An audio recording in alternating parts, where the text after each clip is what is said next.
नमस्कार, आप देख रहे हैं द हिंद 24 न्यूज और मैं हूं आपके साथ साक्षी।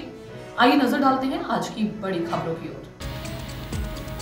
সামনে বিধানসভা ভোট, তার আগে আমরা দেখছি পশ্চিমবঙ্গের রাজনীতি এখন হিন্দু মুসলিম দুটো ভাগে ভাগ করার চেষ্টা করা হচ্ছে। এটা কি চোখে দেখেন আপনি?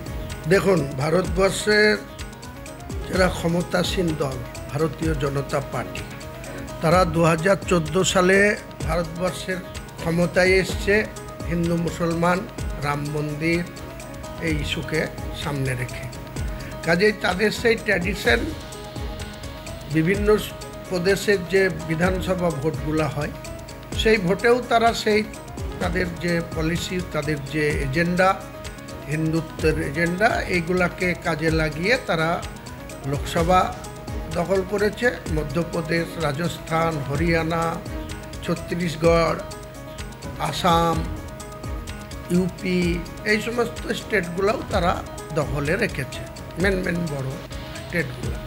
সদ্য 2000 দিল্লিতে যেখানে আপ ক্ষমতায় ছিল, সেখানেও বিজেপি এই ধরনের এজেন্ডাকে গুরুত্ব দিয়ে তারা দিল্লিতেও ক্ষমতাসীন দলে পরিণত হয়েছে। মুখ্যমন্ত্রী রেখা একজন মহিলা, তিনি মুখ্যমন্ত্রী হয়েছেন। তাতে আমাদের কোনো অসুবিধা নেই। ভারতবর্ষের সাংবিধানিকভাবে ইলেকশন কমিশন বিজ্ঞপ্তির মাধ্যমে যে ইলেকট্রাল যে মানুষের রায় নেওয়া বা যে নির্বাচন পদ্ধতিকে সম্মান জানিয়েই বলছি, যারা মানুষের ভোটে নির্বাচিত হবে তারা সরকারের সাংবিধানিকভাবে শপথ নেবে, সরকার চালাবে, এটাই স্বাভাবিক। কিন্তু আপনি দেখুন যে 2026কে সামনে রেখে, প্রথমে 2021কে সামনে রেখে বিজেপি প্রচণ্ড আস্ফালন করেছিল। নরেন্দ্র মোদীর নেতৃত্বে নাকি 2021এই পশ্চিমবাংলা তারা দখল করবে। তারা বারবার তাদের স্লোগান ছিল ইসকি বার 200 পার। কিন্তু তারা নির্বাচনের ফলাফলের দিন 2 মে 2021 যেদিন রেজাল্ট আউট হলো, বাংলার মানুষ মমতা বন্দ্যোপাধ্যায়ের উপরেই তৃতীয়বারের জন্য আস্থা রাখলেন এবং সেখানে 213টা সিট মমতা ব্যানার্জি পেল, 77টা সিট পেয়েছিল বিজেপি। অন্যান্য দলগুলা, জাতীয় কংগ্রেস, সিপিএম, বামফ্রন্ট, একা নওশাদ সিদ্দিকী বাদে সবাই কিন্তু জিরোতে এসে চলে এসছে, শূন্যতে। সেই জায়গায় দাঁড়িয়ে সামনে যে 2026, কারণ 24এও একটা পার্লামেন্টের ইলেকশন হয়েছে, সেখানে বিশ্বের সংবিধানটা স্বীকৃতি দিয়েছে সব ধর্মের মানুষকে এখানে শান্তি শৃঙ্খলা বজায় রেখে বসবাস করা। তোমার এত বড় স্পর্ধা, তুমি বলছো হুমায়ুন কবিরকে পাকিস্তান পাঠিয়ে দেবো। তোমার নেতা শুভেন্দু অধিকারী বলছে মুসলমান এমএলএদের বিধানসভা থেকে বের করে রাস্তায় ফেলবো। আমি আবার বলছি, তুমি যদি মুসলমান কোনো এমএলএর গায়ে হাত বিধানসভায় দাও, তোমাকেও ঠুসো খেতে হবে। আমি ঢিল মারলে আমি পাটকেল মারব, তাতে আমার যা হবে হবে। আমি যদি এই শুভেন্দু অধিকারীর মোকাবেলা করতে গিয়ে, এই কৌস্তব বাগচির ঔদ্ধত্য বন্ধ করতে গিয়ে আমার জীবন চলে যাবে, কিন্তু এদের এই দুজনের কতটা ঔদ্ধত্য হয়েছে, যারা বাংলায় মুসলমানদের, ওরা তো আসাম দখল করে আছে, ওরা তো ইউপি দখল করে আছে, মধ্যপ্রদেশ দখল করে আছে, রাজস্থান দখল করে আছে, হরিয়ানা দখল করে আছে, ছত্তিশগড় দখল করে আছে। কোন জায়গা থেকে মুসলমানদেরকে বিতাড়িত করতে পেরেছে? ভারতবর্ষের মধ্যে সব থেকে বেশি পার্সেন্টেজ, বেশি সংখ্যক মুসলমান বসবাস করে এই বাংলায়। আজকের দিনে প্রায় 35% পার হয়ে গেছে। 2011 সালে জনগণনা হয়েছে, আজকে 25 সাল। নিশ্চয়ই আগামী 2-3 বছরের মধ্যে জনগণনা হওয়া উচিত বা হবে, তখন বোঝা যাবে মুসলিম কত পপুলেশন। আজকে যখন 7 কোটি 7.5 কোটি ছিল, তখনই 28% ছিল।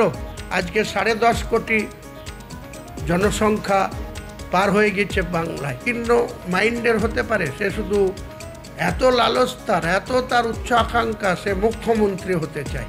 কাজে মমতা বন্দ্যোপাধ্যায়কে যত রকম বাজে ভাষায় তিনি আক্রমণ করলেন। তার একটাই অপরাধ, তার অভিষেক বন্দ্যোপাধ্যায়কে তৃণমূলে তার উত্তরসূরি ভাবতে তিনি সামনে এনেছেন।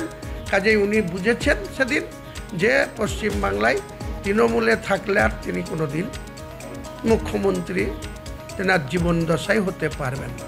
তাই সেদিনকে থেকে তেনার পরিকল্পনা যে তিনি বিজেপিতে যাবেন, বিজেপির সাথে যোগাযোগ করে তিনি 2020 সালের 19শে ডিসেম্বর বিজেপিতে গেছেন। বিজেপিতে গিয়ে 21-এ তেনারা 77টা সিট পেয়েছে। দিলীপ ঘোষ রাজ্য সভাপতি ছিল, তার নেতৃত্বে, সুযোগ্য নেতৃত্বে তেনারা 77তে পৌঁছাতে পেরেছে এবং 18টা লোকসভা আসন তারা 19-এ পেয়েছিল। 21-এ তারা 77তে পৌঁছেছিল। আবার তারা সামনে 26কে সামনে রেখে সে স্বপ্ন দেখছে সে মুখ্যমন্ত্রীতে বসবে। মানুষ যদি তাকে ভোট দেয়, মানুষ যদি বিজেপিকে ভোট দেয়, তাহলে নিশ্চয়ই সে বিজেপি দল যদি তাকে মনোনীত করে মুখ্যমন্ত্রী হিসাবে, তাহলে নিশ্চয়ই বসবে। তাতে আমার কি করার আছে, আপনার কি করার আছে? কোনো রাজনৈতিক দলেরই কিছু করার নাই। 34 বছরের বামফ্রন্ট কি স্বেচ্ছায় মমতা ব্যানার্জিকে ক্ষমতা ছেড়েছে? বুদ্ধবাবু কি স্বেচ্ছায় ছেড়েছে? বুদ্ধবাবু নিজে হেরেছে। তাবড় মন্ত্রীরা 2011 সালে 13ই মে যেদিন রেজাল্ট হয়েছিল, আমিও এমএলএ হয়েছিলাম কংগ্রেসের। মমতা ব্যানার্জি 182টা আসন পেয়েছিল, 42টা আসন কংগ্রেস পেয়েছিল।